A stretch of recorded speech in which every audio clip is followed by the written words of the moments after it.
turned out to be completely unreliable assholes.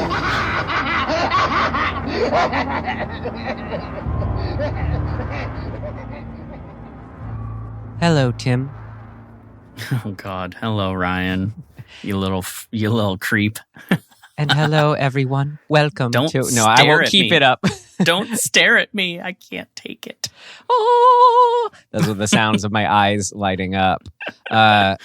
Anyways, I won't keep up that voice for talking to you listeners right now. Welcome, one and all to episode 142 of Dismembering Horror, the podcast true where myself, Ryan McDuffie, and Myself, Tim Aslin. yeah, exactly. We dismember a horror film for you every week. Every week we talk about what worked for us, what did not work for us, and anything else we found interesting or noteworthy about, you guessed it, a horror film. And we like to dig for buried treasures, and we're all too willing to move past the muck on top in order to do that. It's all part of the fun. It's all part of the process. We like to do it all within the spirit of just friends getting together, watching horror movies, keeping the glory days alive, all in good fun. We do not mean to be any expert or final say. We just like all the conversation that horror movies can spur, the avenues it opens for us, all that good stuff. Right, Tim? Man, you said it. Anything else you'd like to say? No, never. Right. I have nothing to add. Well, we'll see if we'll get you yet.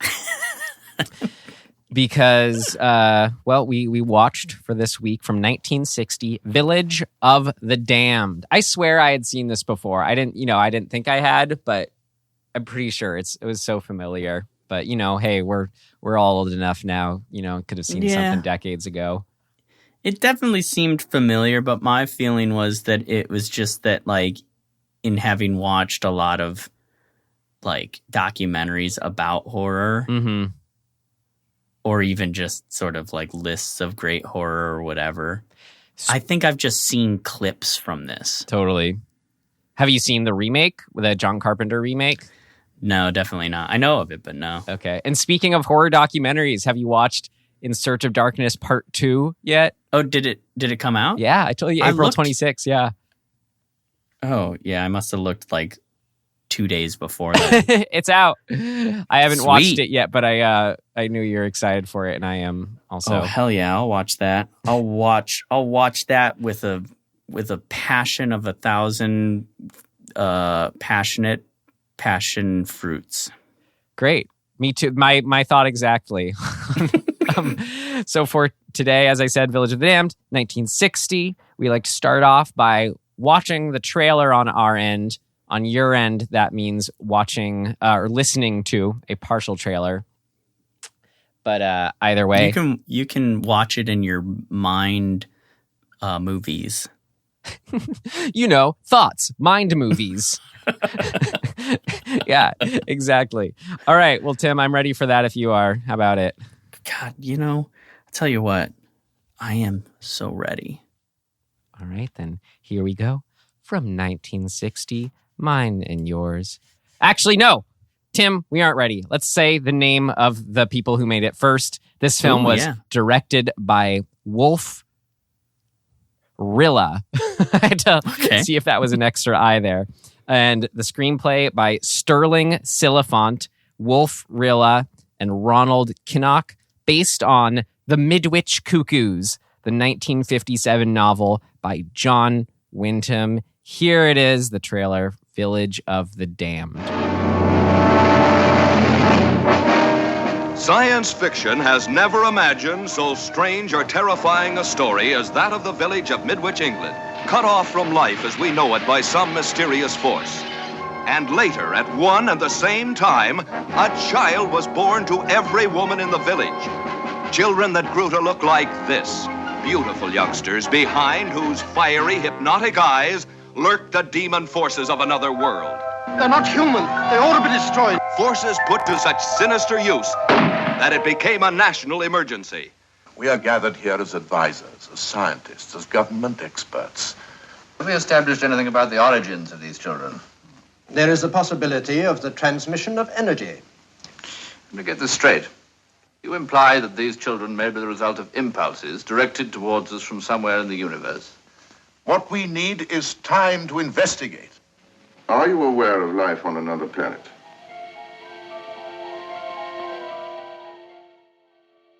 Wow. I love how like all movies of this time, all horror movies of this time, they're always literally saying they're the scariest thing you've ever seen. Like every horror movie horror that came out can't be matched. Exactly. Like, yeah. Well, maybe they're just on a really good string of hits back then. Anyways. Maybe. Oh yeah, you wanna transfer that reticence into your rating for this film? Tim, would you tell yourself to avoid it, stream it, rent it, or buy it? I would just stream it. It never quite arrives at like a thing for me. Like it's all kind of in the same like level. It doesn't sort of suddenly take a turn. It's not like what's the one with the brains that come that we always talk about? Yeah, Fiend Without a Face. Fiend Without a Face. Yeah, I feel like that will forever just be the best like 50s sci-fi like horror film. That arrives at a thing, right? And suddenly you go, whoa! Like we've transferred into another level. This just for me just never gets there, even though it's got cool stuff and I like the ideas that are going on in it. But beyond that, I'm like a little underwhelmed. I think it's fine. I didn't dislike it at all. You know what I mean? Like I was never once like, ugh. Ever. I just sort of was like, okay, this is a pleasant, easy ride. Well, relatively, that can be pretty high praise. So, yeah, yeah, for me, yeah. Well, for anyone, for movies in general. Well, I gotta give it a notch higher at Rent It. It's fair.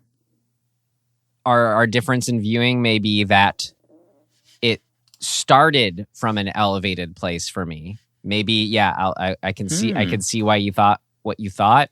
But I just thought the beginning, just as sort of like any great classic Twilight Zone episode or anything like that, it was just so so cool.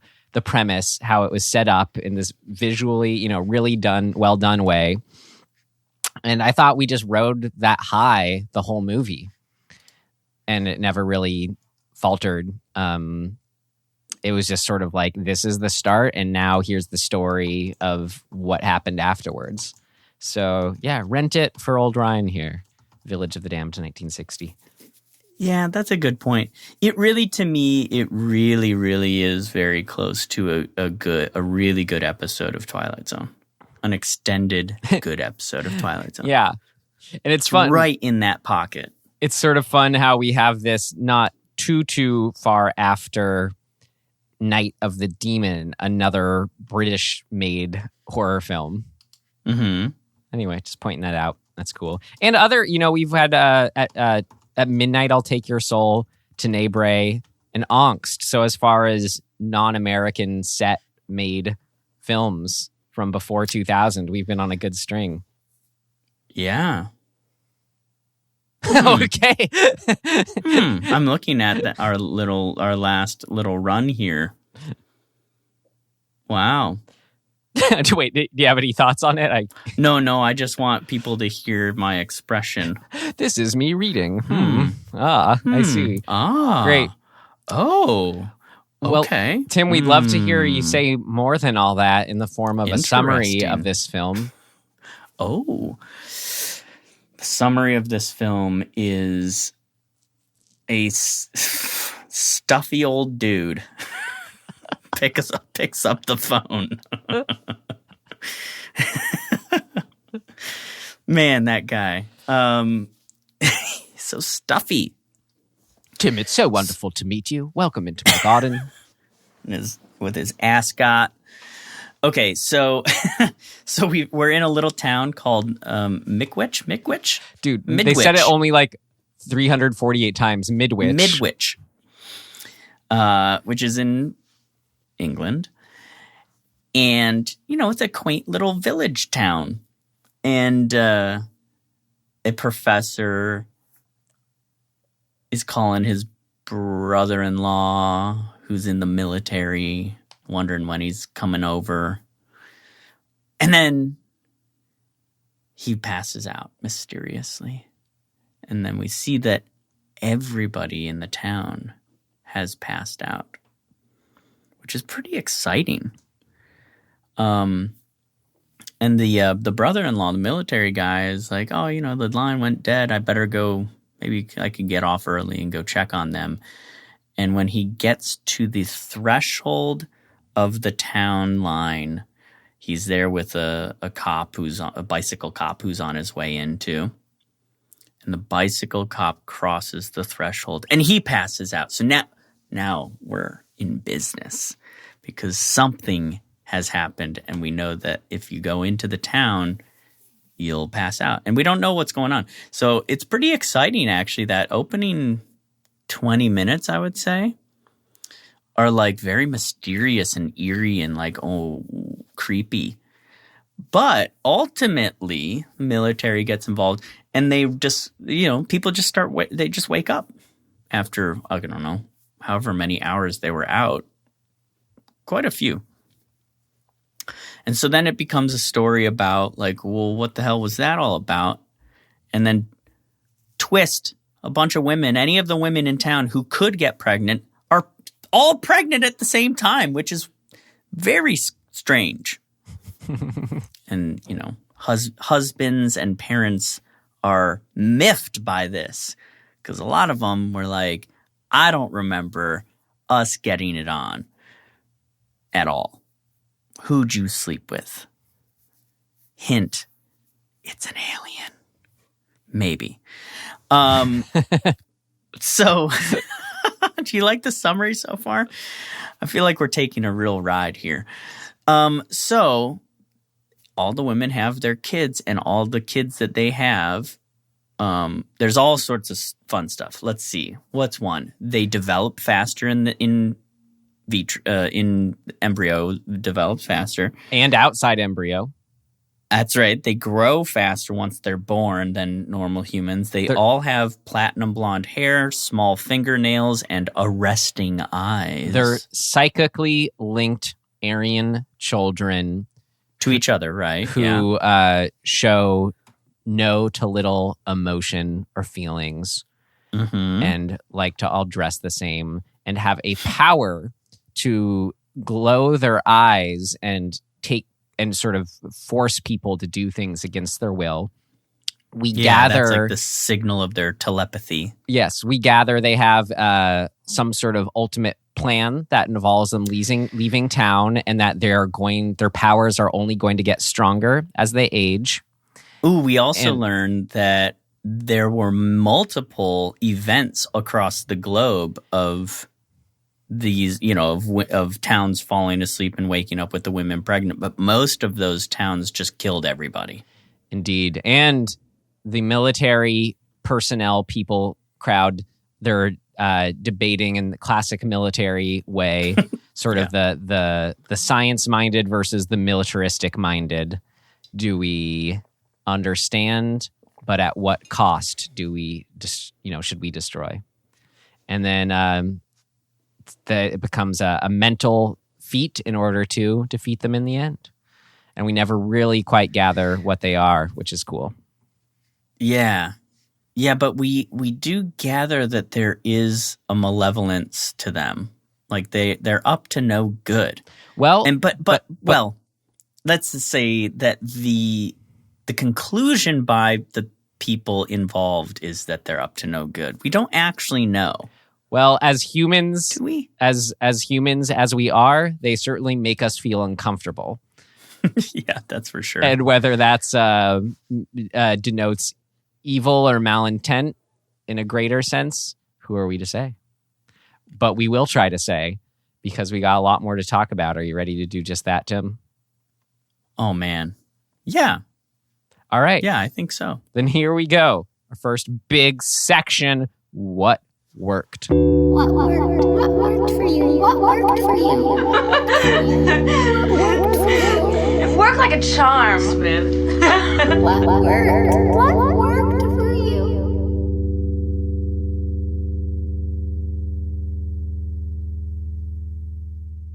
I mean, I guess since I already mentioned it, I will say the opening again, both as a setup to the premise, but of just like, whoa, okay, this weird occurrence happens. Everyone passes out simultaneously just in this small town.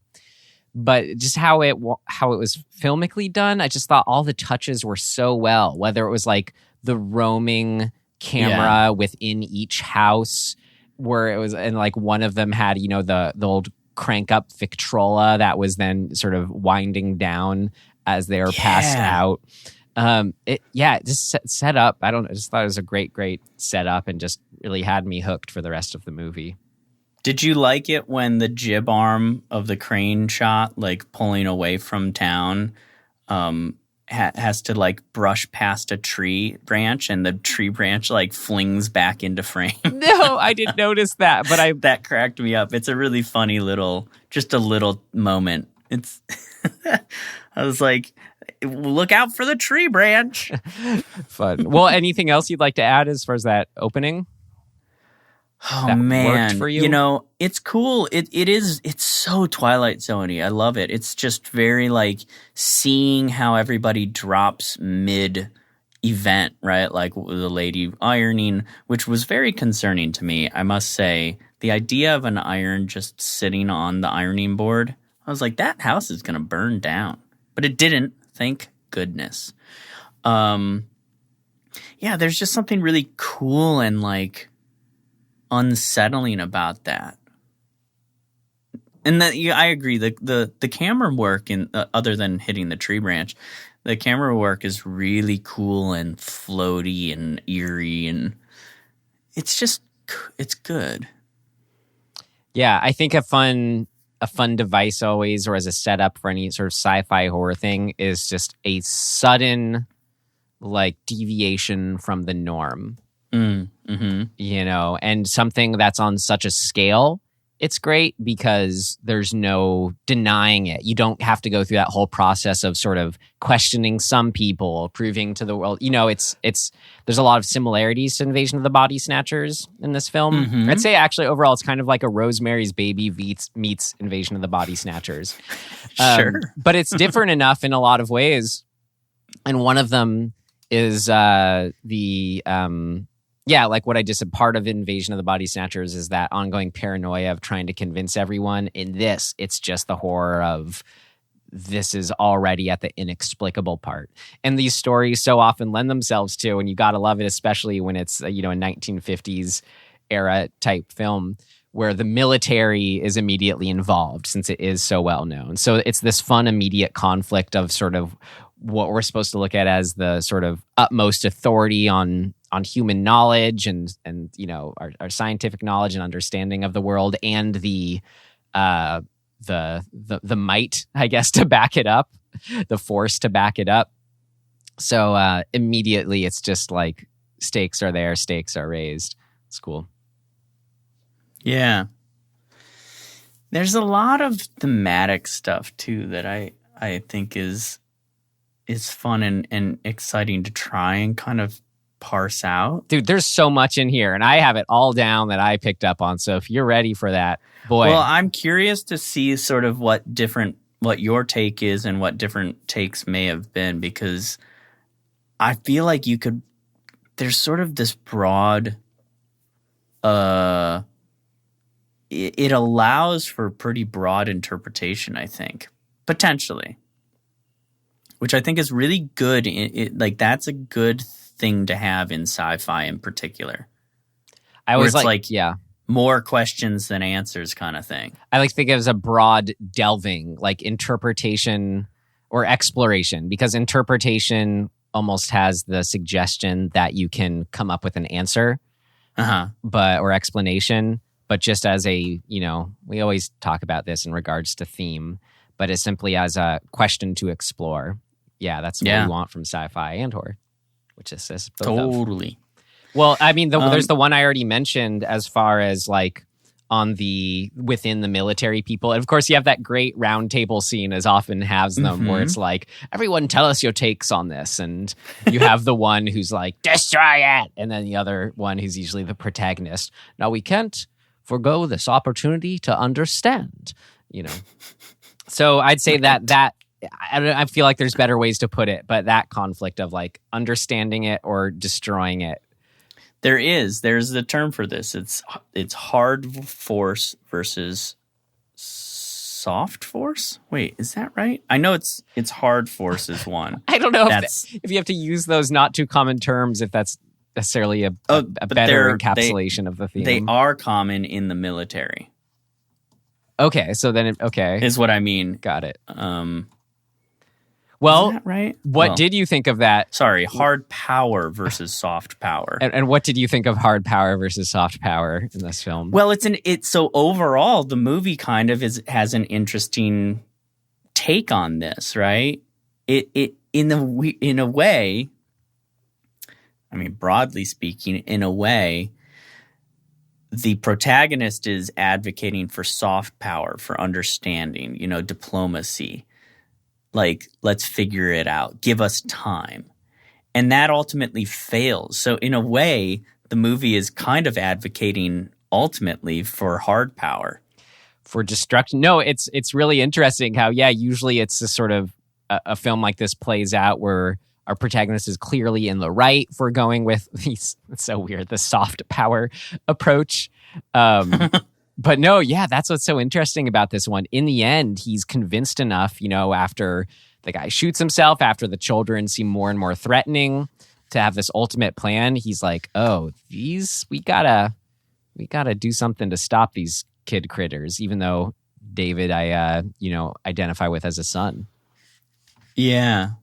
God, there's a lot. I don't want to go on too many tangents. So I mean, anything else on that theme? And I'm trying to think. It's interesting because it's like it kind of comments on it, but kind of is just not really taking a stance. Here's an interesting thing though. How he, I guess, to kind of jump ahead to the ending, which I loved too. So it basically becomes, since these guys, little kids, read your mind, it becomes a contest of mental fortitude in order to defeat them. In order for to not let the kids into his mind that he's going to blow them up with a bomb, he just pictures a brick wall. I would say, those definitions are weird. I've never heard of them. But the kind of approach, the scientific approach he's for, of sort of soft powering first, understanding first, I'd say has an association with the idea of a mental approach versus a forceful physical one in order to defeat or in order to overcome or protect yourself, whatever it is. So it doesn't feel like he totally has to go back on his philosophy, but rather use an aspect of it in order to defeat them at the end. Right. And I think that to me, it feels very much like this is kind of commentary on, this is very common in this era of sci-fi, right? It's sort of, it's pointing out the other ideas of mind control, manipulation, and like that as a threat and an attack from, that like an idea even or an idea can be just as bad as an actual attack. That once they get in your head, you commies, you better look out, right? And so that kind of stuff, it's kind of in that same vein. And like, how do we combat that? Like, you got to be smarter and sneakier. And in his case, it's like he's tricking them with his intellect, but also using he's going to blow him up. So it's like he's kind of doing both. Their sort of emotionless way of being too. It also suggests a kind of binary, robotic, hive mind kind of outlook. I don't know if hive mind, it's right there, maybe in the Borg sense or whatever. But I keep thinking about the quote the little kid says, if you didn't, David talking to our hero, the father, if you didn't suffer from emotions, from feelings, you'd be as powerful as us. So, like, clearly these kids, these alien kids, whatever they are, they have a pretty strong stance in that regard. Well, and there's also this thing of like, David says, look, just disperse us around the world and let us be, and we'll be fine. Like, there will be no issue. And it's like, they don't buy that. But this is a really interesting philosophical thing, right? It's sort of like, don't poke the bear, right? A bear is not an actual threat to anybody. I mean, it's a threat to its prey, but like, that's a sort of natural order of things, right? Like, we don't get mad that the bear eats salmon. You know what I mean? We get mad that we invade the bear's territory and then the bear goes after us. Yeah, well, and it's like, but then we blame the bear. Well, that's a good distinguishment, because bears are part of our world and ecosystem. Here, it's like they're truly alien, which is a fun too. Like, I don't know if you've up on all the recent Godzilla films. I love them all and had been watching them with Godzilla versus Kong coming out. But in I've watched them. And in the original Godzillas too, not even Mecha, just King Ghidorah, the three-headed flying dragon, represents like this is an alien force coming in, and we have the idea that all the other kaiju, the monsters back on Earth, are a part of a natural order when left alone. And I was going to say something more about this movie, but I forgot it. I think you're saying sort of this natural ecosystem idea, right? It's like, things are not a threat until we mess with them. But then we blame them.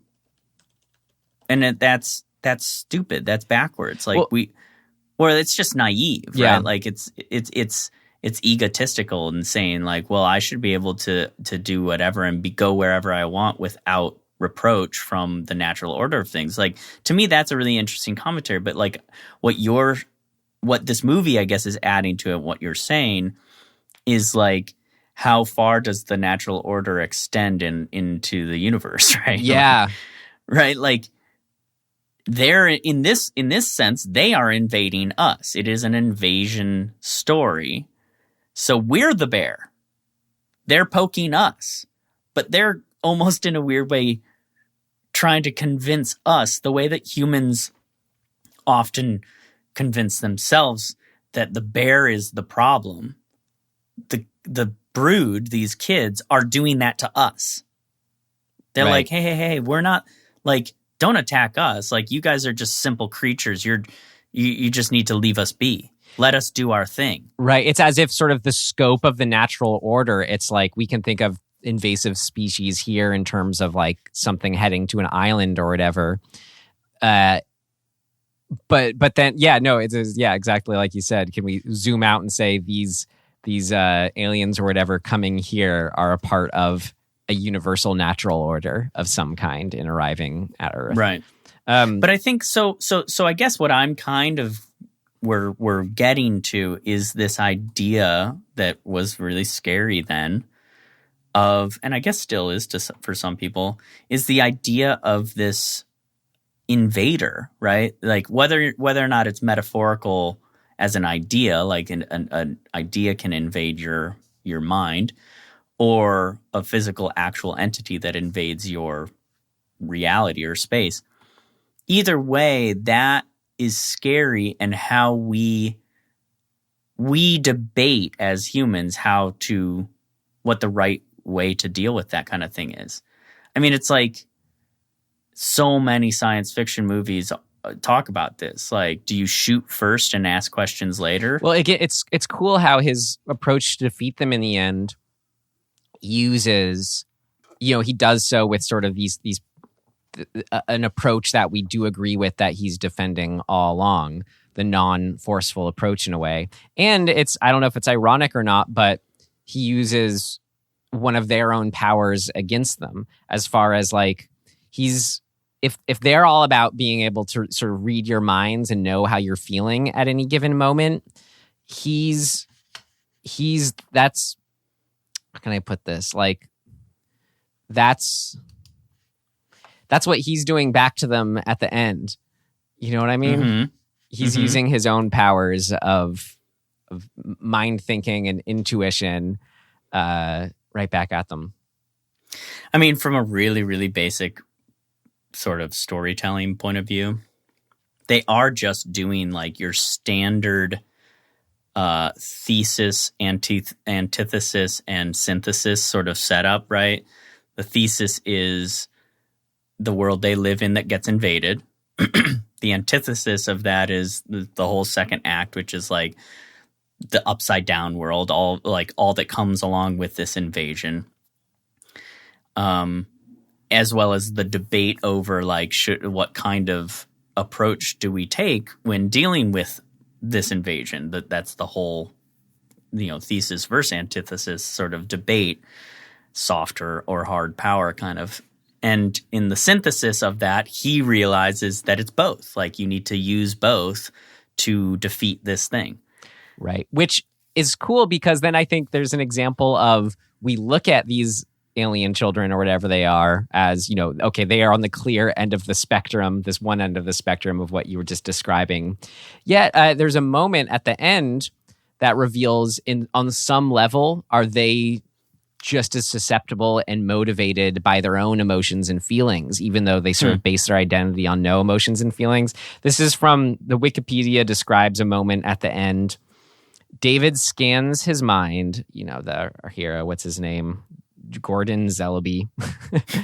Scans his mind, showing an emotion, astonishment, for the first time, and that they actually then are kind of like freaking out in the moment right before they get exploded. So they don't show an indifference to not being able to achieve their plan. They aren't like, oh, we are about to explode now. They're upset that they aren't getting to achieve this thing. So I don't know. It's really interesting that by the end we aren't, because they're so goal focused, it's not like they're these totally indifferent or unemotional beings. They've got some underlying motivation, but maybe it's just more that it's more like, I don't know, an insect one, a not questioning one. It still lacks empathy. Do they have empathy for each other, even though they're all one unit? It gets in a lot of interesting questions. They have survival instinct for sure. Yeah. But it's really interesting, because it's like, where are we going with them? Like, let's just say that they got to grow up. What does that look like? Right.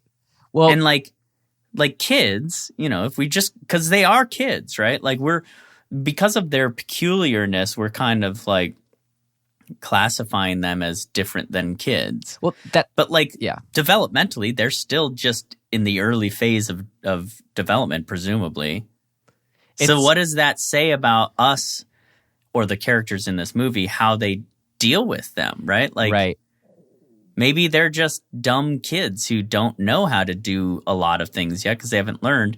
And humans are like the wrong people to be teaching them anything because they don't understand them. Well, that's why. So it's almost like you could get into this nature versus nurture question now. Or I'd say, like, there's a lot of weird shit going on. But like I was saying, intuition versus kind of observable facts. Like when I was saying Gordon uses intuition at the end and to win, what I meant by that is he's willing to trust his own instincts that, if these kids do get out there into the world, it means bad business for the human race.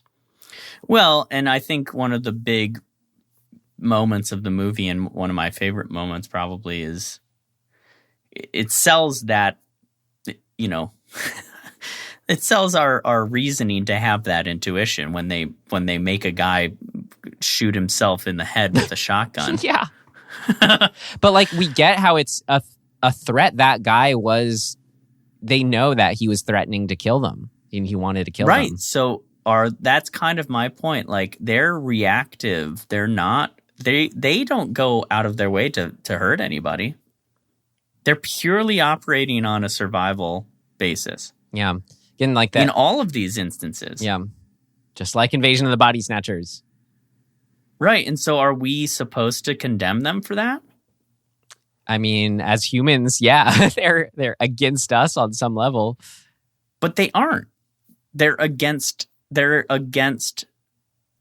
anything that threatens their existence. Okay, you're right. Again, but that's looking on it observably. Like we know, I don't know. It's like it's on a level of intuition. We do feel that they are here as a threat somehow, and so it becomes a question of trusting that or not. But that's my point. That's why I think this movie is cool. Is that that is not actually what's going on. We are under the impression that they're a threat because their response to the necessity for survival is all the way to just kill the person who's a threat. Right. But if you take the morality of we're like, well, that's too much. That's too much of a response out of it. They're just operating on a really simple, like, don't threaten me and you won't get hurt. No, but I'm talking about on the level of when these kids are born, the way they look and make me feel and make eye contact with me scares me. Like But that's my point, is that it's hitting a part of your brain that says they're a threat, but they're not actually a threat unless you threaten them. Right. Which is fascinating because humans are notorious for overreacting when something that they don't know or understand comes into their, realm. Well, and that we're also notorious for basing our life on perceived or the possibility of a threat. Yeah. And that's what I'm talking about too, as far as the intuition. Like when I said, yeah, they make us feel wrong, they make us feel with a threat. That may be true. That's the whole thing of them being children right now. Like we know they aren't immediately threatened now, but the whole time we keep getting the sense that they do have some sort of greater plan. We're only going to grow more powerful. It's like, why is it so important for them to they have some sort of goal they're trying to achieve. So again, like I'd say, yeah, the perceived threat thing I was talking about wasn't so much an immediate thing, but just a more down the line thing. Yeah. Don't get me wrong. I think all children are a threat. They are here to take us over, right? Right. But I just find this whole thing so fascinating because, like, when you strip away our what would you call it? Is it our emotional I don't know what you would call it actually. But like it's conditioning. So we're having this conditioned response to these kids because they're different. And it's weird, like where'd they come from? The mystery of it is triggering a part of our brains that instead of which the professor guy kind of tries to do, he's like, well, maybe we should give them a chance. Like, let's figure it out. But the instinct that the response that we're having is so strong of like, oh, that's weird and different, and I'm afraid of that thing. So therefore, I should be, at least on the defense. Well, that's what against it. I love so much about, you mentioned in the summary that there are these other instances of on the same day where these children cropped up. There was the same birth, immaculate conception or whatever you want to call it. But just that, like, okay, it just gives a different perspective on, okay, there's whatever this town did of letting them live, it's immediately put into question if they did do the right thing or not. Because you have like, I like specifically the example when they say in some Inuit culture, they immediately were like, we're getting rid of these. Because they can't, yeah. But they literally say, like, you can't have these blonde babies from dark-haired, women. Right. Which is like, But, but I mean, I'm sure, they're, we imagine their culture not being like, because they did X, we are going to destroy them. We do have the sense, that maybe they that they're more in trust with their intuition in a way, and that is a more powerful thing than this sort of like, well, don't shoot first before asking. Maybe, because you can imagine like a situation where, imagine this British scientist, our hero Gordon, goes up to an alien planet and like calmly approaches an alien bear, pokes an alien bear by trying to be calm around it, versus like then his Inuit space explorer buddy is like, no, we got to get out, knows, just is willing to trust their intuition. Yes, I get what you're saying. And I think I'm kind of playing a bit of devil's advocate with this notion, because it feels like the movie, maybe the movie's not saying that, but we're kind of getting this sense that it's somehow binary. That it's, you can either operate on instinct or you can operate on like curious intellect. And that neither one of those are the answer. And the movie tells us that neither one of them is the answer. But I also just, it's such a good framework to start looking into that, reality in humans, because like we're constantly doing that, right? Like we're constantly balancing between, the more ancient part of our brains, like I think it's like the amygdala and the, whatever the other one is, and our intellectual brains that are kind of like problem solving and looking and trying to sort of assess risk from a different, less instinctual standpoint, a more intellectual standpoint. And like, that's kind of what you do. Like, that's what we are doing all the time. But I would personally argue that more of the issues in the world come from people listening too much or who are too prone to this, let's call it the caveman brain, leading the charge. Now, does that mean that if you go, that does not mean that a better solution is to completely ignore that part of your brain and only go from a, intellectual standpoint, soft power standpoint. No, definitely not. But there is a balance that has allowed us as humans to evolve and like survive. But also we are constantly taking 2 steps forward and 1 step back, right? Right. Like, I guess, and I think that whole thing is so fascinating, and that's what you're kind of, or at least what I'm kind of being left with this 1960 horror film or science fiction horror film. I guess the one thing I'll challenge you on there is it feels like the way you put that, you're grouping either, a sort of fear-based illogical feelings and assumptions with the idea of intuition. And it's just kind of like and I think that's where the horror lies for me, because I mean, it's kind of like, I think I was talking about filmmaking with you or someone else and saying like, I feel like it all really comes down to whether something's, a right decision or not, or the biggest job of the director is learning to trust and distinguish between intuition and a more just kind of like, I just want this because, or whatever, whatever decision that's not based, that ends up not being the quote unquote correct decision.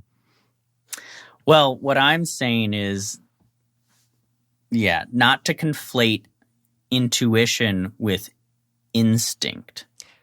Right. And yeah, exactly. That's a good way to put it. What I say. Yeah. And I think exactly. Because yeah. instinct is, I would define it, at least, and somebody way smarter than me could tell me otherwise. But, if you're coming from a place that is only listening to, your amygdala, which is sort of this fight or flight processor in your brain, that's more instinct. Intuition, I think, is more a combination, and to this point, a combination of your ability to be in touch with your instincts, but also have enough of an intellect. These are a lot of I words, guys. I'm really sorry if I mess it up. So your intuition, I think, would be a combination of your instinct and your intellect. Yeah. And this movie is kind of revolving around the balance of those three things. Right. It's a real... And ultimately, they just he blows himself up too, which is cool. So I didn't leave this movie thinking to myself, that was the right decision. I just left it being like, well, that's a decision, and I like that it's like, we don't really, I don't know. It's a real double-edged coin. Yeah, exactly. I guess also I just want, if we were kind of on the ending, and there's plenty of other theme to discuss too that I thought was working, but just while we're on the ending, I thought it was so suspenseful and fun, just in that sense of can he commit to this mind exercise, this like meditation exercise almost of just picturing a brick wall. It's kind of like the Ghostbusters dilemma of don't picture anything you're afraid that it could use against you. So he pictures. What did you do, You can't Ray? not picture something. So he pictures Stay Puft Marshmallow Man, and you think too, and you kind of it's coming when it happens, and you're kind of, well, there's that. So what is he? It doesn't sound very active for a film ending, right? Not very visual. But then it was so cool because then the movie reminds you, no, you can do anything though to outwardly show what's happening, the conflict that's happening, to filmically show it. So it's just fun, like as far as the intense music, the close-ups, the superimpositions, the like him internally thinking. They do find a way to externalize. That's the word I was looking for. Externalize what he's doing. I really like just the way that's constructed visually in the moment, is in that it's super simple, right? But he's sitting there and we're watching him sweat and like try to focus on the brick wall. And then we get his face and the brick wall, sort of superimposed on each other. And then we get a third layer, which is the clock on the bomb. Or is it I was wondering, was there another clock that it like... Yeah, there was the clock that was just, I think there was one just hanging on the wall, sort of as a reference to the time, Yeah, so that seems right. So it's like we get these layers of visual stacked on top of each other, and they fade toward the final layer, which is the bomb clock. And that effect is really, really cool and effective in... As we reveal visually the final image, that's the realization. That's the kids then are seeing that, and I just think it's really cool. It's like just a simple way to do it, but like as it comes into view, we go, oh no, don't show that. It's funny as far as just playing off our instinctual side of blah, they're the enemy, get them, and let's outsmart these guys. It's like there's something satisfying in that sense of the moment right before the bomb goes off and the kids realize what's happening, yet they don't have time to escape. That even if they aren't human, they are still bound by our physical world enough that you can blow them up and that they can't run away from this in the 2 seconds they're given. Well, but then they Ryan, do. And that's but so great Ryan, too, because their eyes float away. Don't they? Yeah, exactly. Did you like shout out to where you rented the Blu-ray copy from Videotech? I love it when they'll write on the their customized shells of their discs, usually the same font as the movie poster. They drew a little picture of like the floating eyes next to the title. It's so good. And yeah, then I don't know. It's fun. It's just so good. It's such a cool, fun effect. And just like, oh, where are they off to next? Were they really defeated? And it's just one of those things too, where it's not quite enough to make us go, oh, they're just aliens. They're just some kind of force beyond our understanding is what it kind of does. They're just floating eyes, floating consciousnesses. Right. Yeah, it's cool. It is. It's cool for what the time in particular. Yeah. I mean, it's such a right in that, what was it called? The sort of Red Scare kind of era. Yeah. Is that the right term? Yeah. Well, I think it's interesting because this sort of bridges, expand on another theme, bring up another theme topic here. It bridges the Red Scare, but also our coming off of World War II's fear of the Aryan race, you could say. Totally. 100%. I kept thinking to myself, I was like, obviously them looking the way they do is commenting on that. But I was like, but what is the aim of that commentary? I find it fascinatingly unclear. I feel like in all cultures, generally, blonde hair, bright eye, it's a less common trait. Sure. So maybe it's sort of rooted in that. We wouldn't want to pick, of course, like a race other than white people. There's something unnerving about the fact that they're this just a force of little white children. I don't know. Well, I mean, let's just as an exercise imagine that this movie was made today, and it was a town of white people, and the women all get pregnant, but all the babies are non-white. Mm. Like the to me, that's like, whoa, the deep layers of commentary that you can pull out of that. Oh, it makes me want to see the Jordan Peele remake for sure. Right. Yeah, exactly. Or even vice versa, even more, which would be even more kind of breaking these norms and molds, is having, I'd love Jordan Peele to do it where it's a black family or black town, and all of the babies they have are white Aryan blonde kids. Like, that is truly terrifying. Oh, I'm so excited. Whatever his next movie is. Yeah. It's going on a good string. And you bet we'll review it here. But what do you think? Like, I still am not really sure what my takeaway of I guess on a simple level, it's this sort of notion of it's like eugenics, right? It's this notion of a master race or a perfect being, that there is such a thing, that they're heightened in every way. They develop faster. They're perfect, like all that bullshit.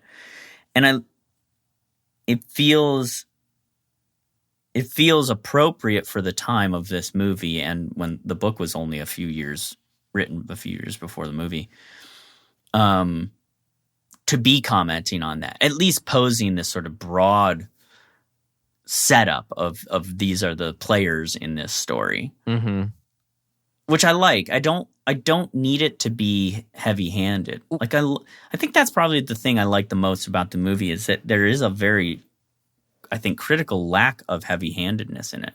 Yeah, which is cool. Right, they're just strong elements that are there. Yeah. That give us plenty. Yeah, I didn't feel like it was like hammering at some sort of notion about this. It's just sort of like sprinkling it all over the place and letting you pluck out what is meaningful to you. Right.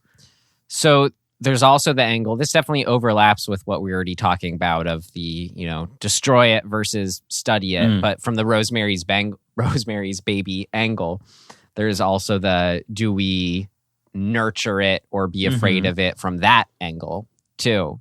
Of it's my I still gave birth to this baby though, and it's interesting to see then the women have their own reactions of, well, it's a baby, I'm going to take care of it, it's my baby, versus I want it killed, just scared immediately and always scared of it. I mean, and man, that's deep. Like that is a deeply like problematic and troubling sort of thing in human history of having offspring that don't match with the norms that you're comfortable with. Like, what if you have a kid that's deformed? What if you had a kid that has a disability? Any of the above, right? And historically speaking, I don't think humans have been particularly great about, like, accepting kids, babies that are not quote unquote normal.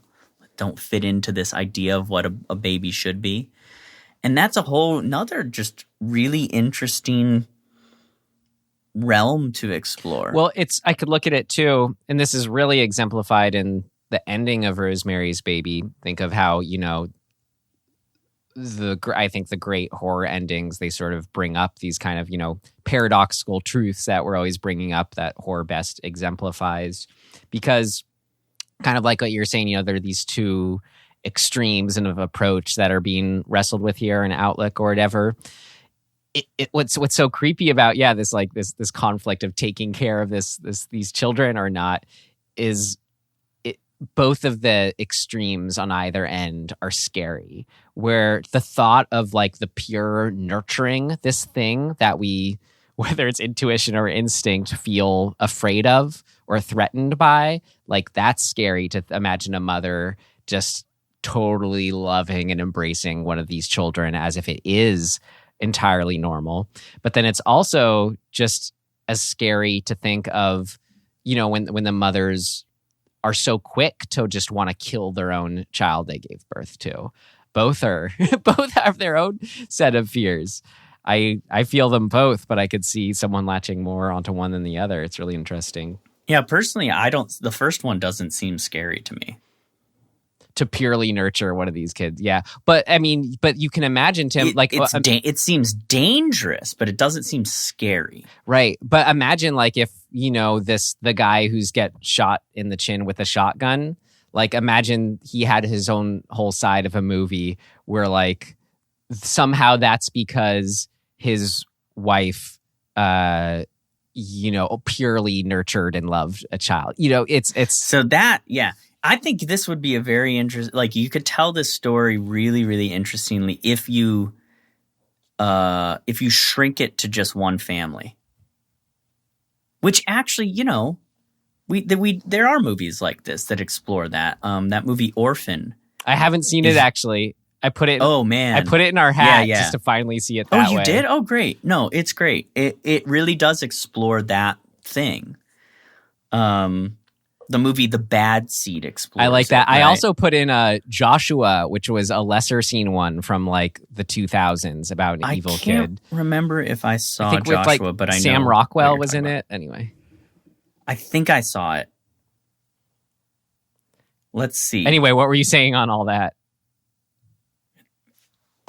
Well, I guess I'm just saying that horror films have explored this, and it's I think a cool realm to explore. That's it. Indeed, this film does just that.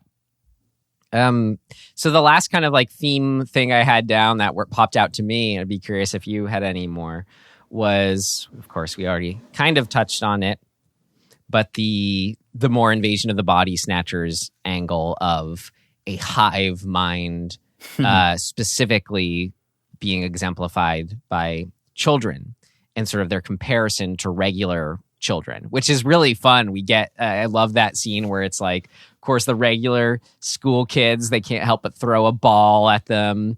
And, and like, just, there's, but it's the way too that I think, when we see, I love that scene where it's the shop owner woman and the kids go into her store and the kids, David's like, "You're afraid of us. We can tell. You don't want us to shop here anymore," and she's just trying to, I don't know what you're talking, so obviously we can easily intuit her fear just as well as they can. But I guess the interesting thing I see going on there is when you look at, I don't know if this is all horror movies on some level. This is a take on horror in general, but that on some level, all horror is a fear of ourselves, the darker sides of ourselves, but not even the darker sides of themselves, just aspects of ourselves. Because I think children are exemplary, and we've talked about this in other episodes. It's come up, the idea that children are closer to some sort of unfiltered, pure, in this case, instinctual or intuitive. Maybe you could say they are more in touch with their intuition in the positive sense and willing to trust that more. And then over time, as we become adults, sort of that's squashed out of us, however you'd say. So the idea of kids being born into the world with that already being gone, it's. I think that's where I'm coming from. That kind of fear of self angle. They're like the fear of the adult in us that's killed off the child that's forgotten how to be a kid. I like that.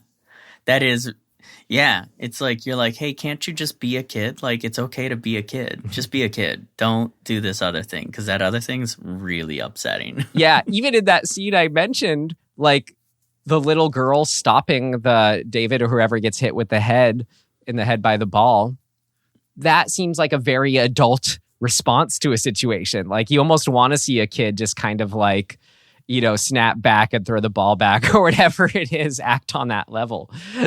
Well, and it's interesting. A few of them start to, and David says, "Don't do that." Right. Exactly. Which is also kind of like, yeah, there's a little bit of contradiction in their what they're sort of saying, how they operate, and the reality of how they operate.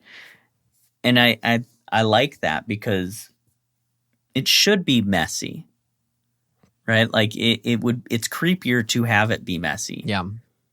They can't just be robots. They can't just be like, I mean, that'd be a different movie, but yeah, it's all of this stuff I think is cool. It does also make me think about, especially that scene is no different than, it's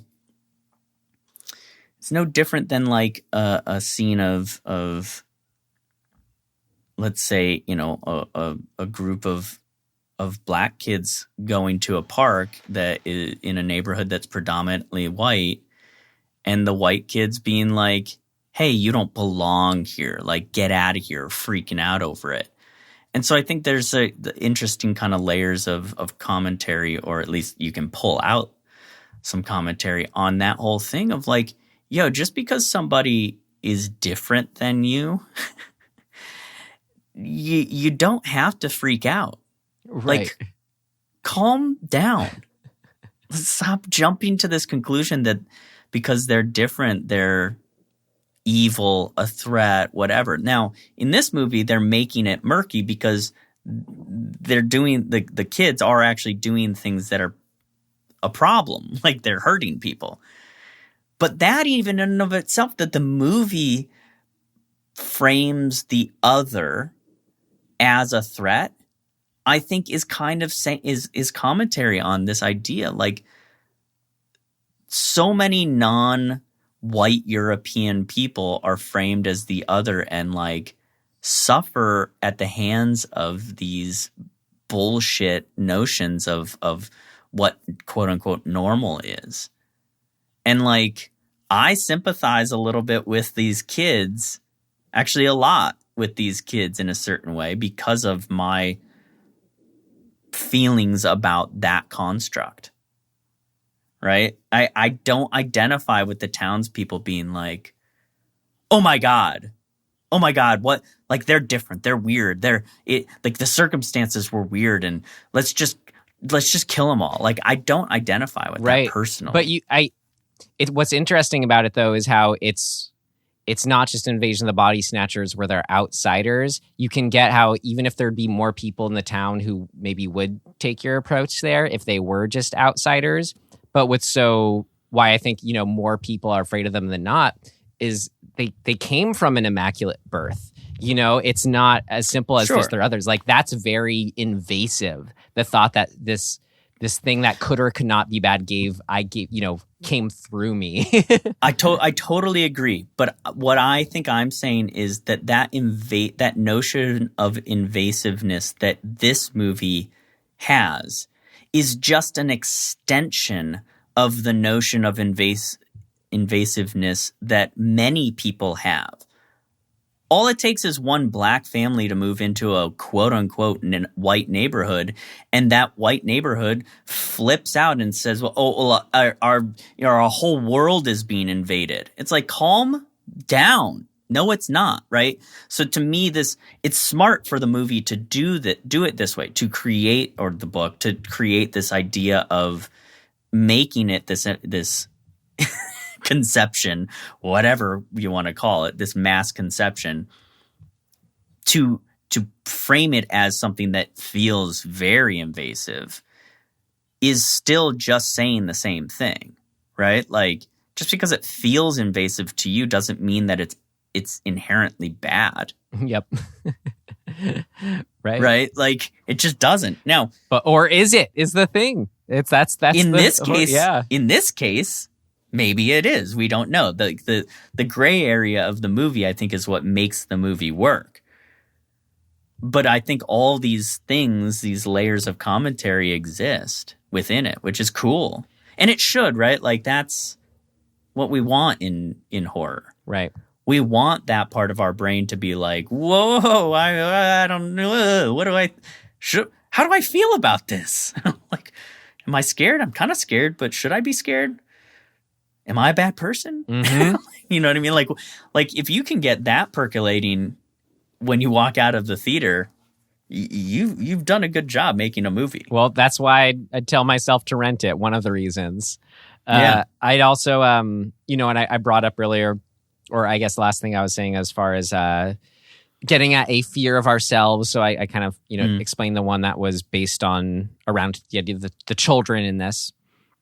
But there's also then specifically the hive mind element that I thought was more prescient now than when this movie was made, of the fear of a sort of collective hive mind being our deciding factor in what to do, and ultimate democracy or whatever, where I think that's just something we're more and more grappling with, not just in a sense of privacy, but in trusting others, yada, yada, yada. I think the internet we are now a hive mind. What is a truth can easily rise to the top as far as morally.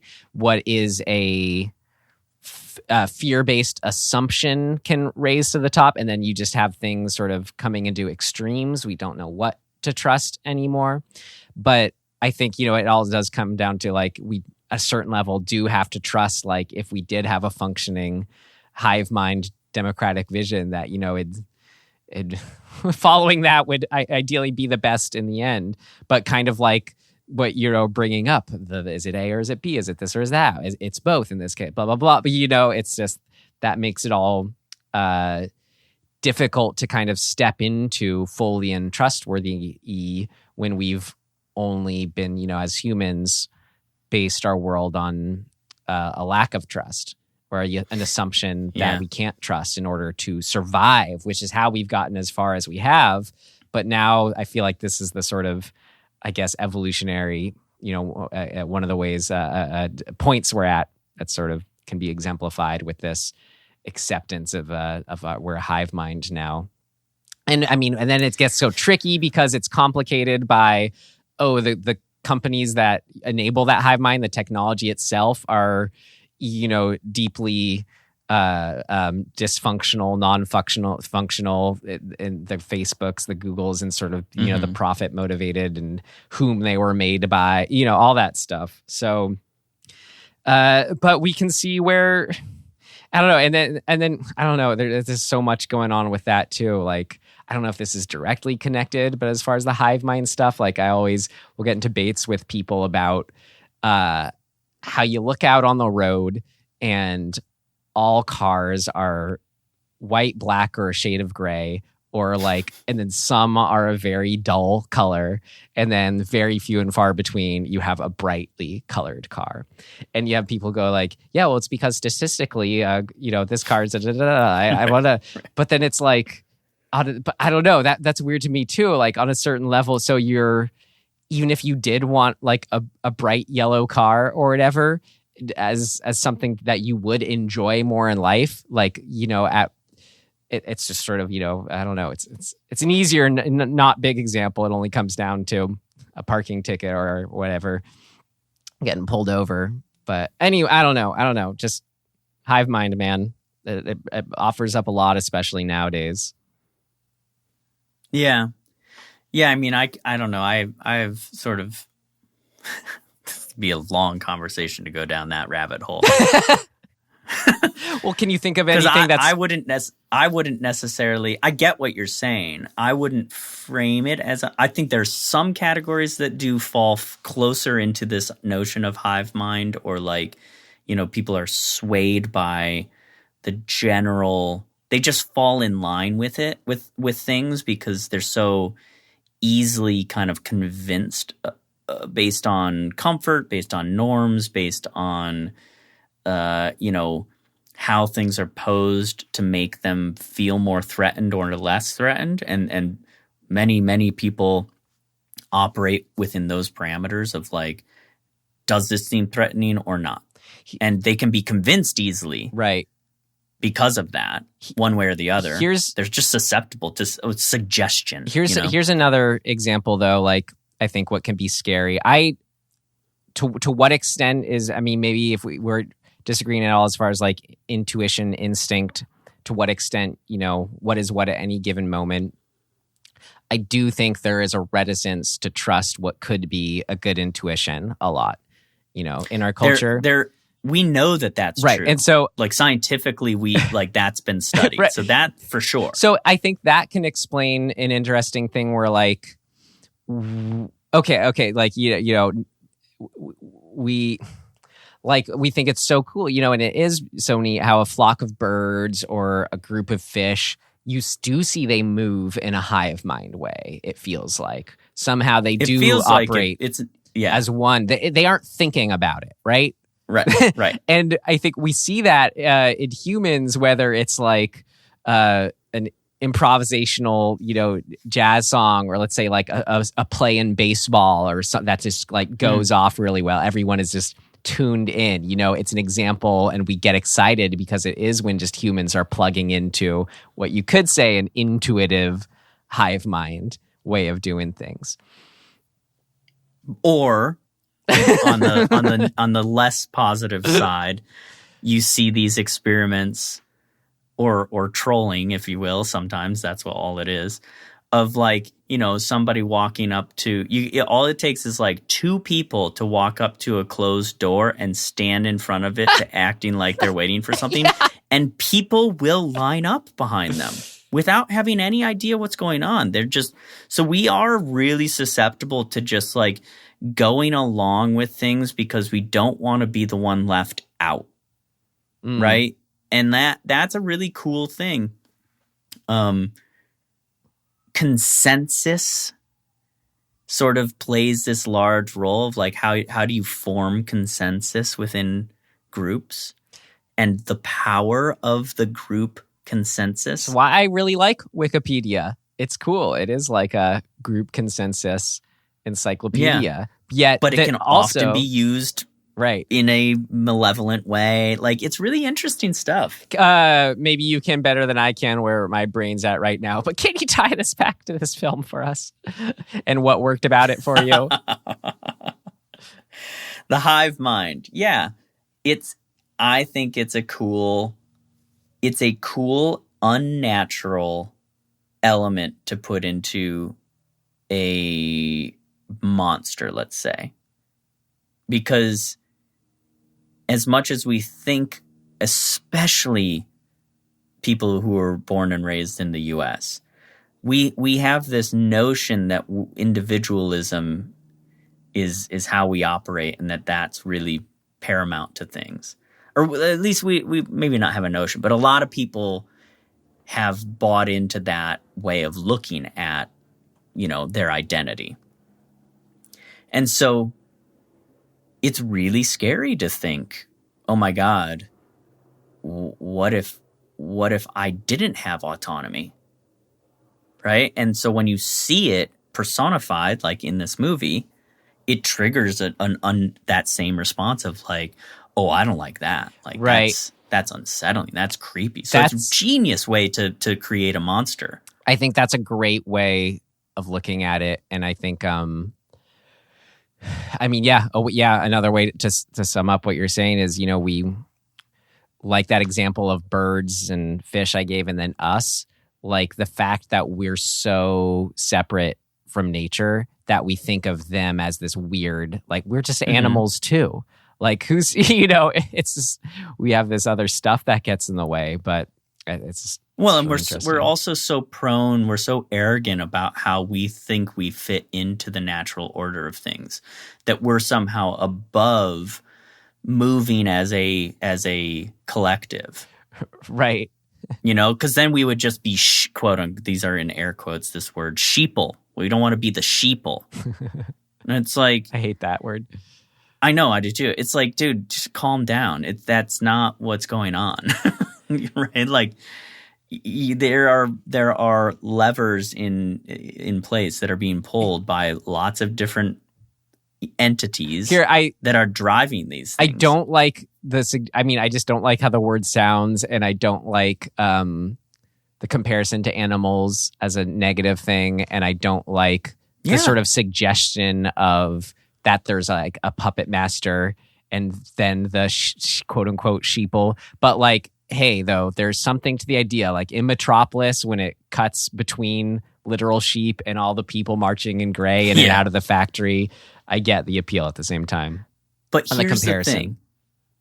The reason we have a problem with the notion, you have to take a step back to understand that the only reason sheep move in a herd the way they do is because humans put them in a cage, like in a pen, and force them to be on like threatened space.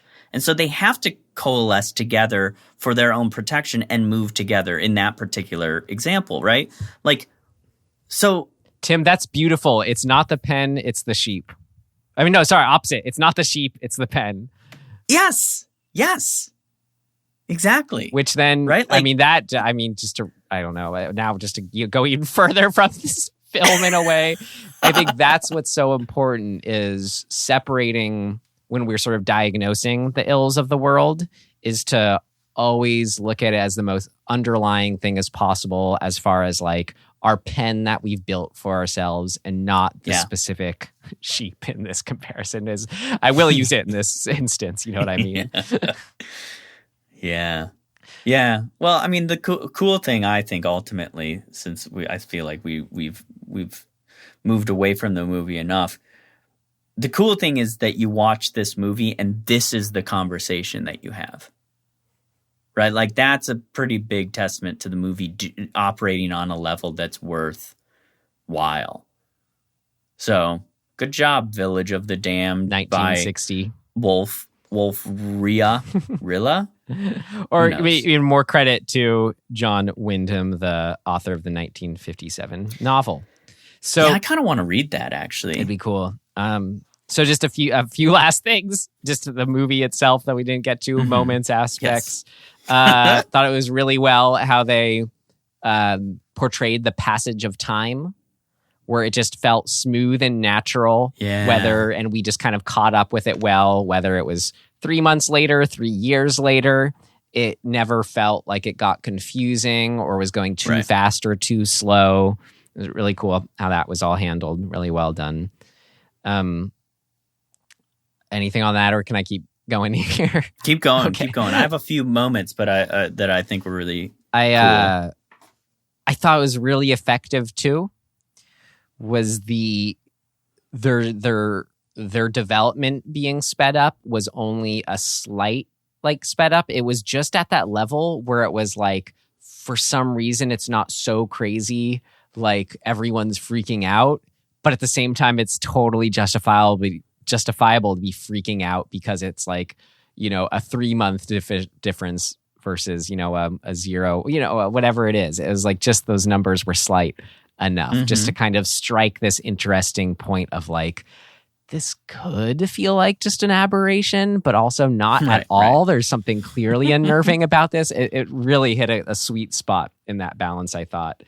And then lastly, what I had was just like, man, I was talking about just setting everything up well. The first time we see on screen any of the children, or I was going to say children of the damned, any of the children of the village of the damned, or you could say the damned. It's this, we see, I guess, David as a toddler, and just the casting of that little kid with that mane of blonde hair. Just they cast the kid with the perfect gaze. You could say like, I could say that for all the kids in this movie too. Great kid casting, but just something specifically about having a toddler just with the kind of gaze that they had, and however they elicited the performance, if you want to even call it that, when they're that young, super affecting, worked out great. Serendipity was on your side, guys. Yeah. A few just moments that I really loved. I loved I love that when he sends the pilot, you know, there's a plane flying overhead. He's like, "Hey, okay, so, you know, when you get over the town, ease yourself down, but the second you start to feel anything weird, pull up." And it just like fails horribly. The guy crashes and dies. And it's just like, it's just such a good moment of like, oh, we're in over our heads here. Like, and they don't, I mean, the guy, he looks sad and, you know, upset that he made that mistake, but it's sort of weirdly just brushed aside. And then people start waking up like almost immediately after that. I'm like, oh, what a bummer. That pilot really got a raw deal. Yeah. Canary in the coal mine. If he had just waited like a couple more minutes, he probably would have been fine. Just a peg in the military, right? That's right. I also really love the scene when the wife has her flip out, and I don't quite understand it. Do you remember this, where she's like, the kid? So David has like, wait, sorry, you're still on what worked, right? Oh yeah. Okay. No, I love this. So David rejects the milk, right? She heated up the milk, and she thinks that she overheated it, and that's why he rejected it. And then it like broke on the ground, but she's having a flip out, like a full on flip out. She's like jamming her hand into the heated water that the milk was in. Like, it makes no sense, but it's crazy. And like, there's something so frantic and just over the top about it that I love. I mean, to the point where, not that I love this, but like, you know, to the era, the husband comes in and literally has to slap her out of it. He's like, he does the whole like quintessential, like, get a hold of yourself woman kind of thing. And how the movie, it's just such a scene. Right. And it was so crazy to see where it was like the movie was just totally treating that slap as justified. It was very interesting to see that perspective play out. God. Yeah. But you're right. As a memorable moment, certainly works, I guess, in that sense. Yeah. My favorite moment I already mentioned is the shotgun moment. I mean, it's just so like, oh no. Oh no. Something so satisfying, just like in the happening kind of way of just seeing someone lose control of their body and hold a gun at themselves. Like, just. Yeah, that's scary. And they go for it. Like, they do it. So I would commend them for actually doing it. Great. But that's it. That's pretty much it for me. All right. Well, then, if that's pretty much it for you, that's pretty much it for me, which means we shall now move on to our next section, What Did Not Work. It's not ready yet. Seems to work okay. No, something important's missing. What did not work?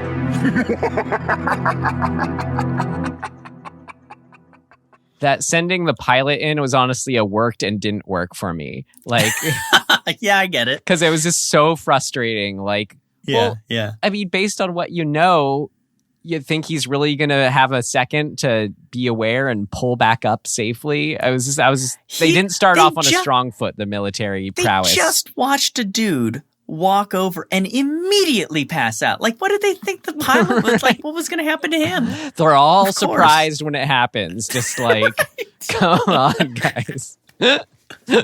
Oh, man. I mean, for me, like, I'm such a broken record lately, but the main characters, he's okay. He's not a complete, like, asshole, so that's nice. He's an ascot hole.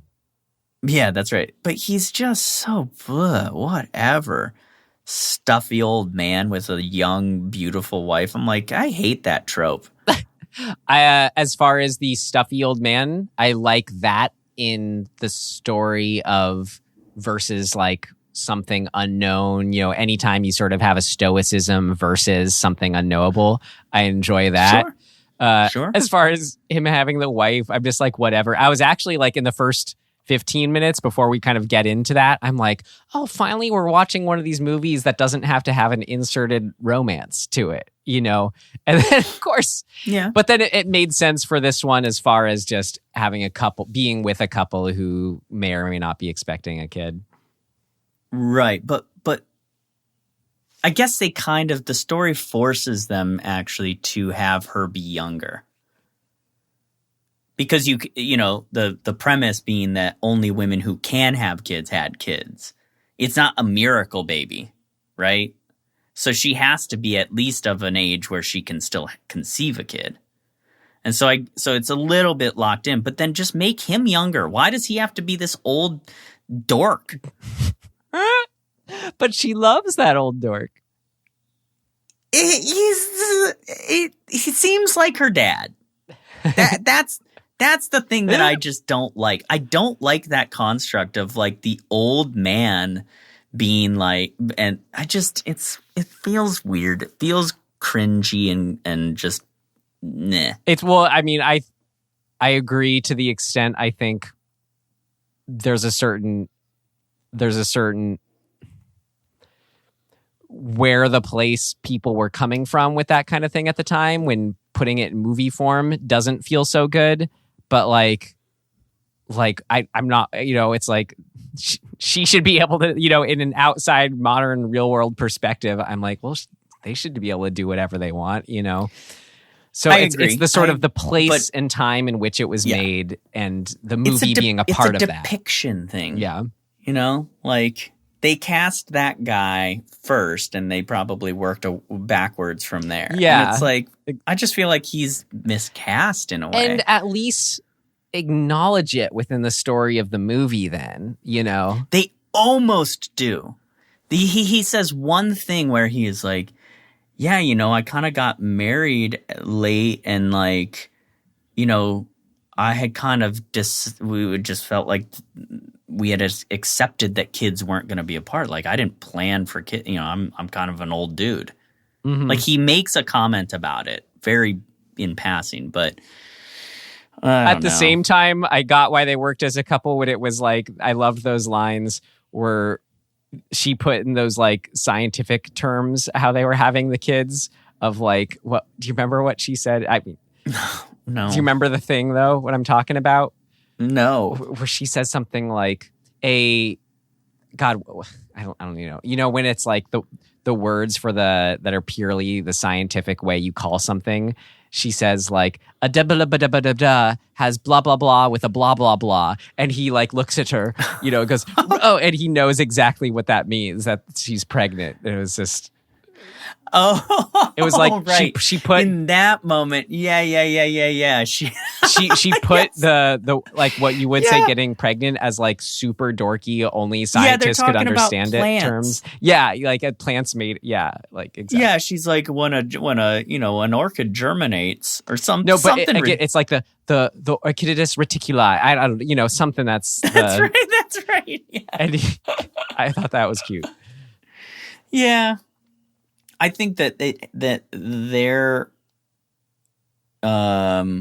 I think his casting kept me from feeling, well, they kind of double protagonist the movie. And I think that hurt the movie for me.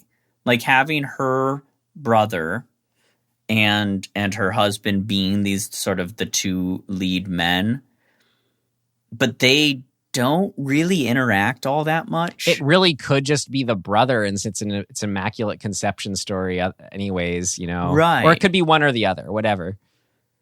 Yeah, it just didn't feel...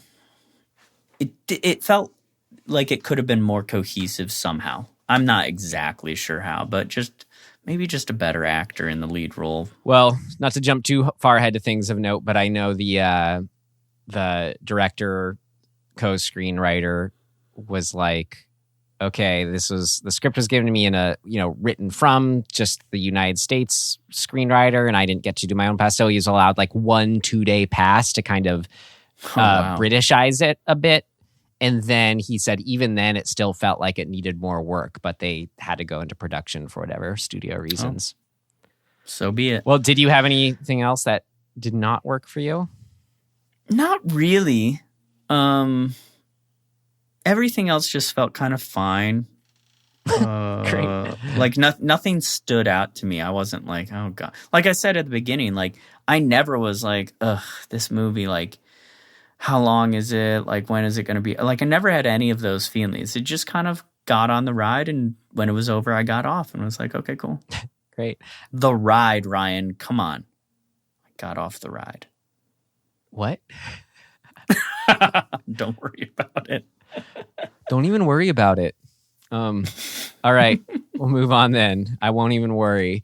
To things of note. Things of note! This should be interesting. I loved every time they said midwich. Like hearing British people with that specific British accent say midwich. There's an incident in Midwich. It was so good. It was like the drinking game for this. Drink every time they say Midwich would make me so happy. Right. It's the perfect sounding little British town. Midwich. Yep. It kept making me think of Dunwich, the Dunwich horror. The Midwich hole.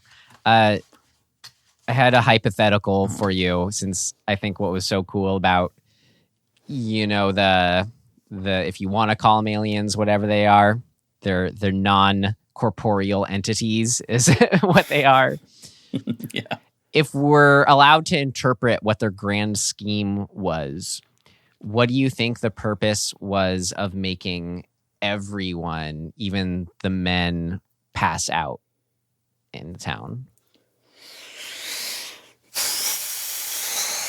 God, see, I don't know.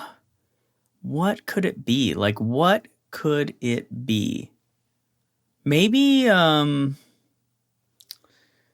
the actual, like, entities, the aliens that came down are, like, really big and scary and weird looking.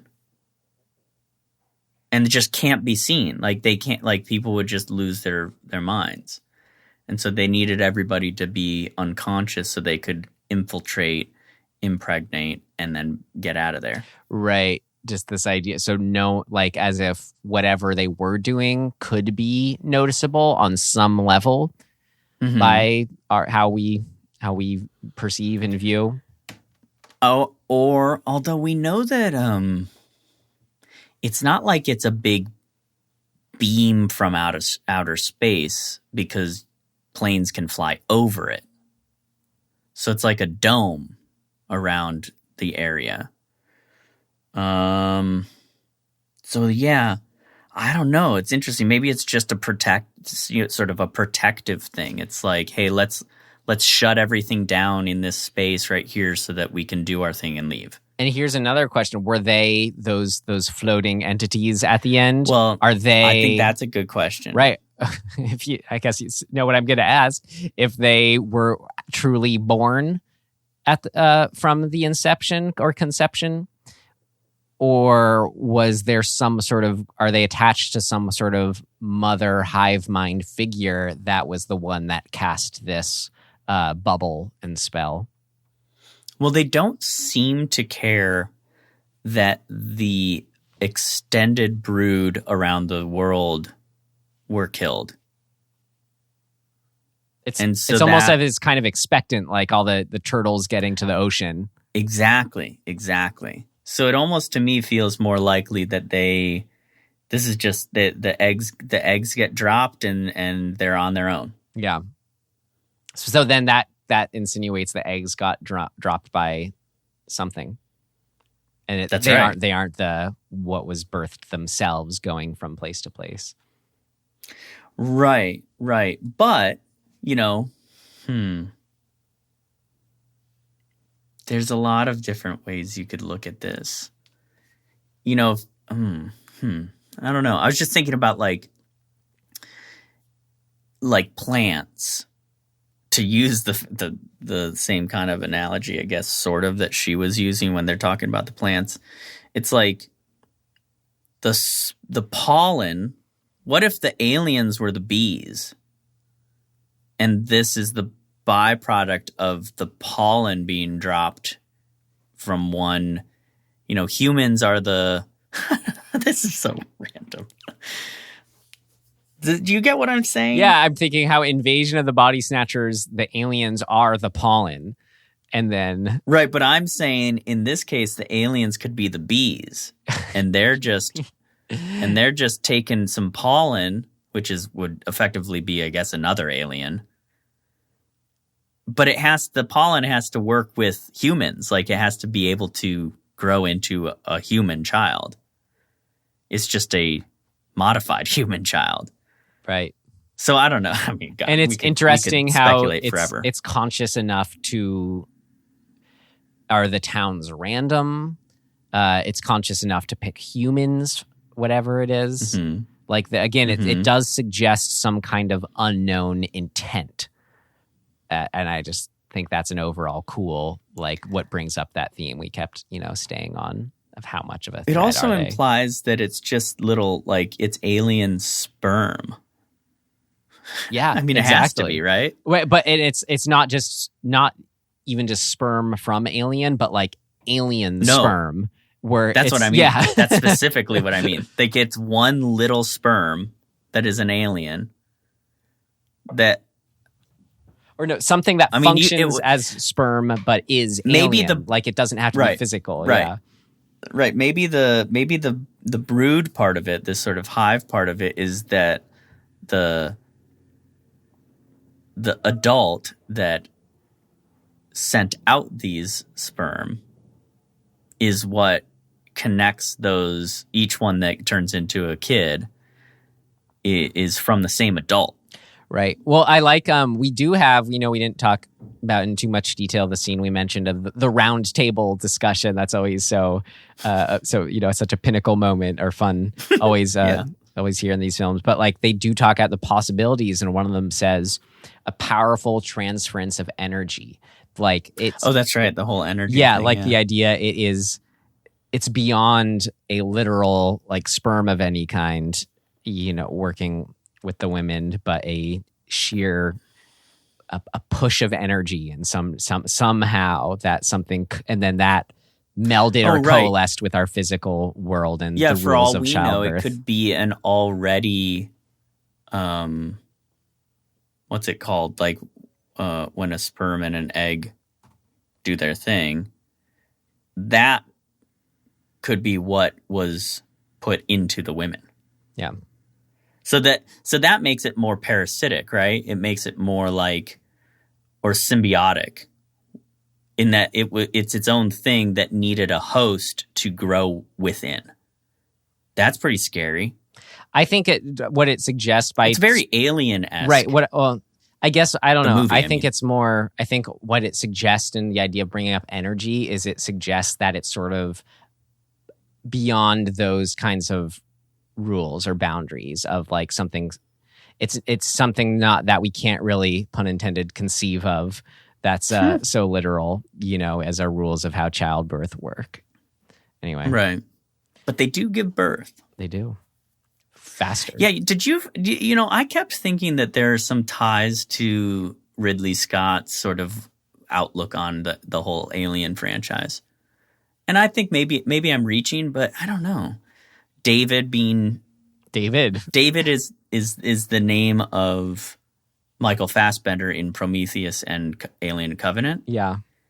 And he has that like Aryan thing going on, very like I saw this kid and I was like, oh man, that's so similar to the David from Prometheus. No offense to all the wonderful Davids in my life, but that name, I wonder if it does have a certain, like it construes a default in a way, or as well as sort of like not biblical, but like in Alien Covenant or whatever those movies are, it kind of does. But there's something almost kind of safe and David.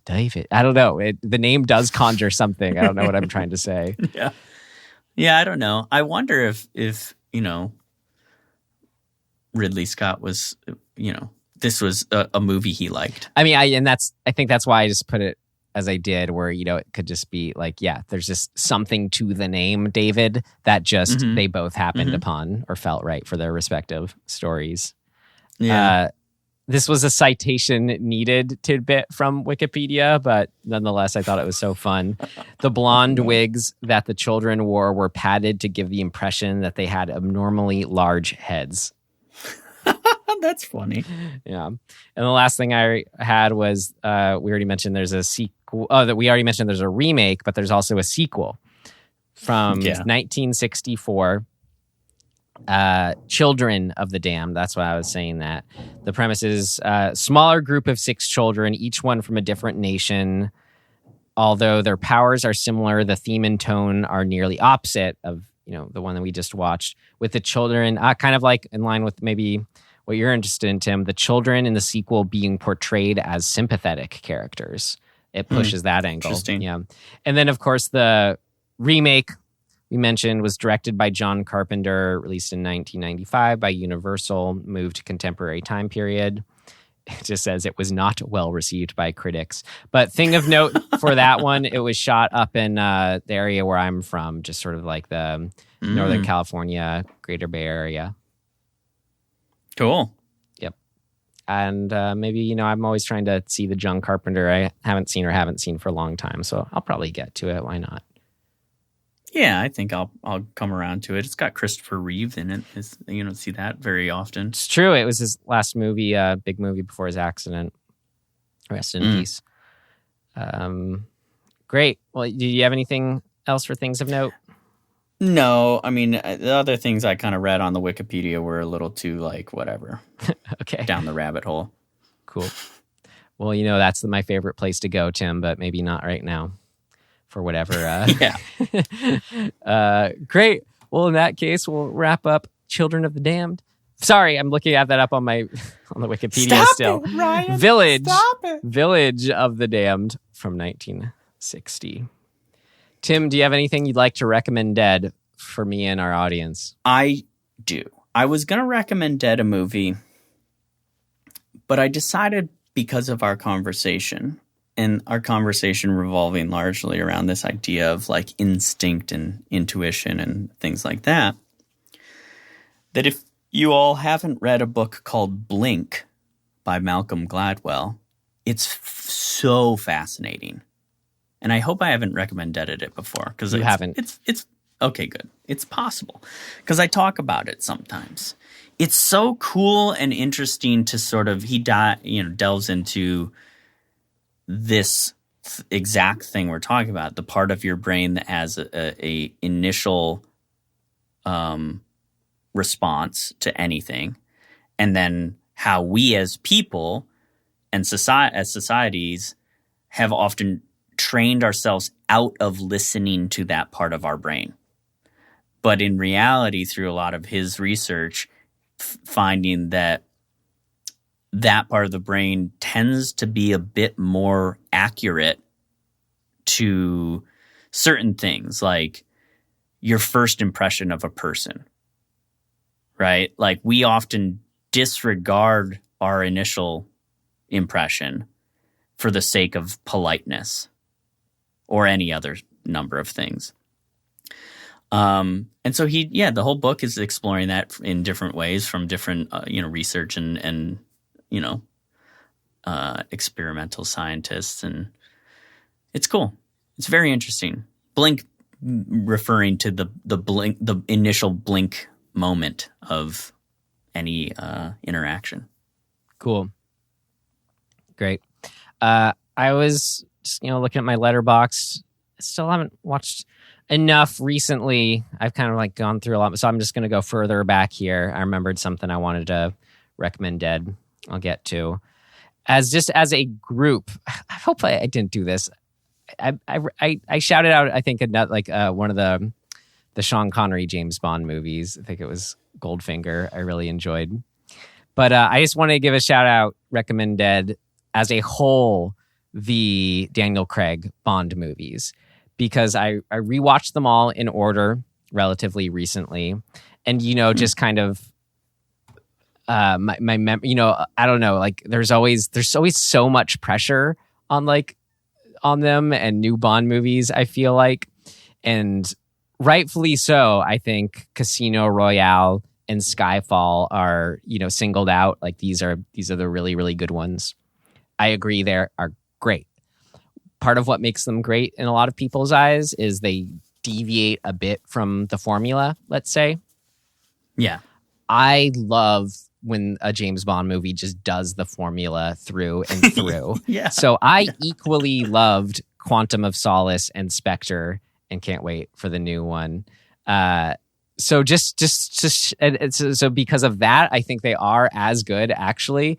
But it's also because like watching them all back to back since they're out now, it's rare among the Bond movies to have actual continuity. These all function almost like you are watching a Bond miniseries or something. It's the continuity between them all. Yeah. So I love continuity that exists in ongoing and the series. new one as well. It continues on. Yeah, No Time to Die.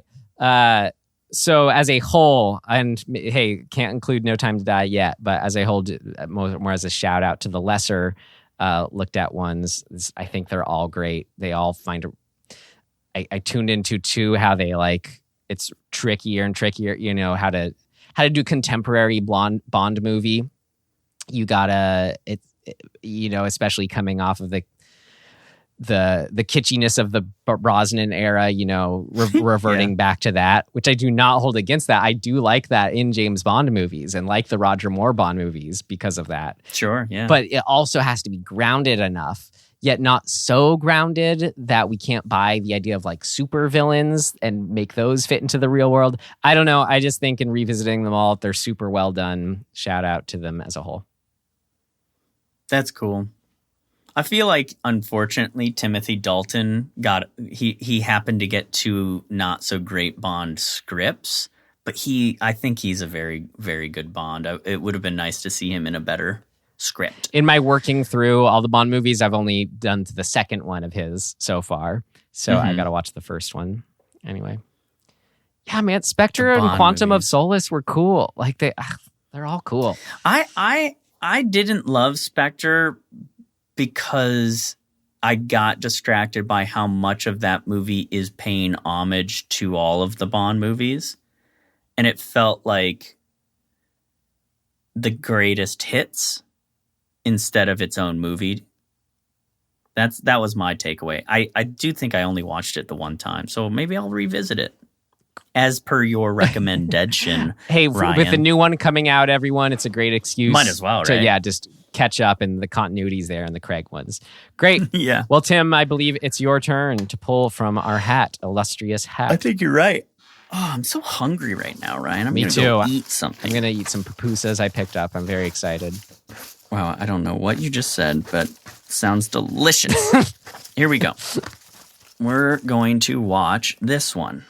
It is The Tenant from 1976. We're on a roll, old movies. Great. The Tenant. Have you seen this? No clue. I mean, no, I don't think I've seen it. It's a Roman I have no Polanski clue film. what it is. Oh. Yeah.